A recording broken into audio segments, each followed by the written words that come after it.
ఈ బ్యాగ్ చూడండి, పిల్లలకి ప్లేట్ పట్టాలి అనుకుంటే బాక్సెస్లలో ఇది ప్లేట్ పట్టే అంత బ్యాగ్ అన్నమాట హైట్.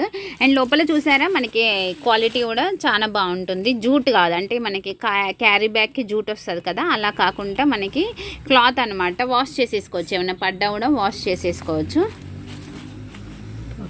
అంటే ఇప్పుడు ఎడ్జ్ ఉంది కదండి, ఇది వస్తుంది మీరు బయట కొంటే.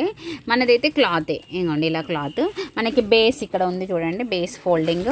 అండ్ బ్యాక్ ఇదిగోండి బ్యాక్ చూసారా. ప్లేట్ అయితే ఖచ్చితంగా పడుతుందండి, పిల్లలు తినే ప్లేట్ బాక్సెస్లోకి. కింద పెట్టు, నీ ఫేస్ అవుపడుతుంది. ఇలా మీకు కావాలి అనుకుంటే బుక్ చేసేసుకోండి. మీకు రిటర్న్ గిఫ్ట్స్కైనా బాగుంటుంది, పిల్లలకి స్కూల్ బ్యాగ్స్కైనా వాషబుల్, లైట్ వెయిట్. ఏమైనా మీరు పెట్టినా కూడా అవుపడకుండా నీట్గా డస్ట్ పోకుండా ఉంటున్నాయి. అండ్ ఇందులో చిన్న సైజు కూడా ఉంది. ఇలా